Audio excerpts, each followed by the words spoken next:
வணக்கம். நான் காமெடி நடிகர் யோகி பாபு பேசுறேன். சமீபத்தில் நான் வாழை படம் பார்த்தேன். மாரி செல்வராஜ் இயக்கத்தில் நிறைய ஆர்டிஸ்ட் நடிச்சிருக்காங்க, புது நடிகர்கள் நிறைய பேர் இருக்காங்க. உள்ள நிகழ்வுகள் எல்லாருமே கலையரசன் எல்லாம் நடிச்சிருந்தாங்க. ரொம்ப இந்த படம் ரொம்ப பாதிச்சதுங்க. ஏன்னா லைஃப்ல எல்லார் லைஃப்லயும் ஒரு வாழை இருக்கும் கண்டிப்பா. அதுல மாரி செல்வராஜோட லைஃப்ல இவ்வளவு பெரிய ஒரு ரொம்ப கஷ்டமான விஷயங்கள் எல்லாமே இருந்திருக்கு மாரிக்கு. அதுலயும் எனக்கு அந்த கடைசியா அந்த அம்மாவோட மடியில படுத்துட்டு இருக்கு மாறிதான் அப்படின்னும் போது ரொம்ப கலங்கிடுச்சு இந்த படம் பார்க்கும்போது. ஏன்னா நான் பரியேறும் பெருமாள் பண்ணியிருக்கேன் மாரி செல்வராஜ் கூட, அப்புறம் கர்ணன் பண்ணியிருக்கேன். பரியேறும் பெருமாள் படம் பண்ணும் போதே மாரியோட சில உண்மையான சம்பவங்கள் அதுல கொஞ்சம் உள்ள இருந்தது.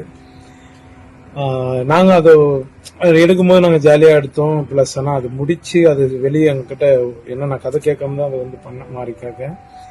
இப்போ பண்ணும்போது தான் தெரிஞ்சது மாரி லைஃப்ல இவ்வளவு பிரச்சனைகள் இருந்திருக்கு, இவ்வளவு அப்படி. ஆனா அதெல்லாம் தாண்டி மாறி மறைச்சது என்னன்னா வாழையில இவ்வளவு ஒரு சோகம் இருக்குன்றது மாறி என்கிட்ட இது ஒன்றும் சொன்னதே கிடையாது. ரொம்ப தரமான படம். இன்னைக்கு ரொம்ப நல்லபடியா அந்த படம் தியேட்டர்ல போயிட்டு இருக்கு. கண்டிப்பா எல்லாருமே இந்த படத்தை போய் தியேட்டர்ல பாருங்க. ஒரு மனிதனோட வழியே தெளிவா சொல்லியிருக்காரு. அதை சுத்தி நிறைய வழிகள் இருக்கு உள்ள. நீங்க எல்லாருமே போய் தியேட்டர்ல பாருங்க. ரொம்ப நன்றி. வணக்கம். நான் காமெடி நடிகர் யோகி பாபு பேசுறேன். சமீபத்தில் நான் வாழை படம் பார்த்தேன். மாரி செல்வராஜ் இயக்கத்தில் நிறைய ஆர்டிஸ்ட் நடிச்சிருக்காங்க, புது நடிகர்கள் நிறைய பேர் இருக்காங்க. உள்ள நிகழ்வுகள் எல்லாருமே கலையரசன் எல்லாம் நடிச்சிருந்தாங்க. ரொம்ப இந்த படம் ரொம்ப பாதிச்சதுங்க. ஏன்னா லைஃப்ல எல்லார் லைஃப்லயும் ஒரு வாழை இருக்கும் கண்டிப்பா. அதுல மாரி செல்வராஜோட லைஃப்ல இவ்வளவு பெரிய ஒரு ரொம்ப கஷ்டமான விஷயங்கள் எல்லாமே இருந்திருக்கு மாரிக்கு. அதுலயும் எனக்கு அந்த கடைசியா அந்த அம்மாவோட மடியில படுத்துட்டு இருக்கு மாறிதான் அப்படின்னும் போது ரொம்ப கலங்கிடுச்சு இந்த படம் பார்க்கும்போது. ஏன்னா நான் பரியேறும் பெருமாள் பண்ணியிருக்கேன் மாரி செல்வராஜ் கூட, அப்புறம் கர்ணன் பண்ணியிருக்கேன். பரியேறும் பெருமாள் படம் பண்ணும் போதே மாரியோட சில உண்மையான சம்பவங்கள் அதுல கொஞ்சம் உள்ள இருந்தது. நாங்க அதை எடுக்கும்போது நாங்க ஜாலியா எடுத்தோம். பிளஸ் ஆனா அது முடிச்சு அது வெளியே எங்ககிட்ட என்ன நான் கதை கேட்காம தான் அதை பண்ண மாறிக்காக. இப்போ பண்ணும்போது தான் தெரிஞ்சது மாரி லைஃப்ல இவ்வளவு பிரச்சனைகள் இருந்திருக்கு, இவ்வளவு அப்படி.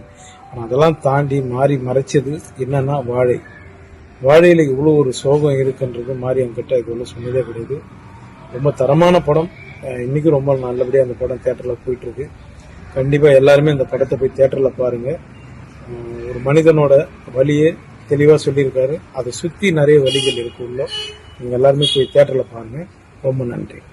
வணக்கம். நான் காமெடி நடிகர் யோகி பாபு பேசுறேன்.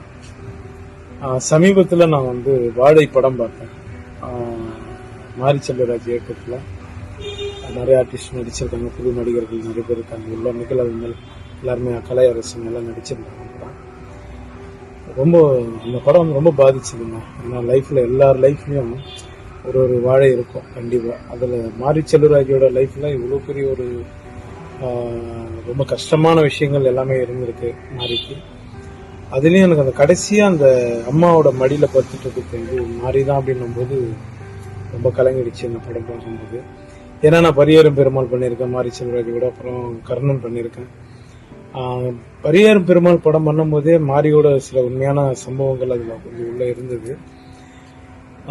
நாங்க அதை எடுக்கும்போது நாங்க ஜாலியா எடுத்தோம். பிளஸ் ஆனா அது முடிச்சு அது வெளியே எங்ககிட்ட என்ன நான் கதை கேட்காம தான் அதை பண்ண மாறிக்காக. இப்போ பண்ணும்போது தான் தெரிஞ்சது மாரி லைஃப்ல இவ்வளவு பிரச்சனைகள் இருந்திருக்கு, இவ்வளவு அப்படி. ஆனா அதெல்லாம் தாண்டி மாறி மறைச்சது என்னன்னா வாழையில இவ்வளவு ஒரு சோகம் இருக்குன்றது மாறி என்கிட்ட இது ஒன்றும் சொன்னதே கிடையாது.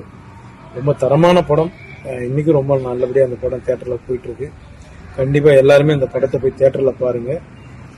ஒரு மனிதனோட வழியே தெளிவா சொல்லியிருக்காரு. அதை சுத்தி நிறைய வழிகள் இருக்கு உள்ள. நீங்க எல்லாருமே போய் தியேட்டர்ல பாருங்க. ரொம்ப நன்றி.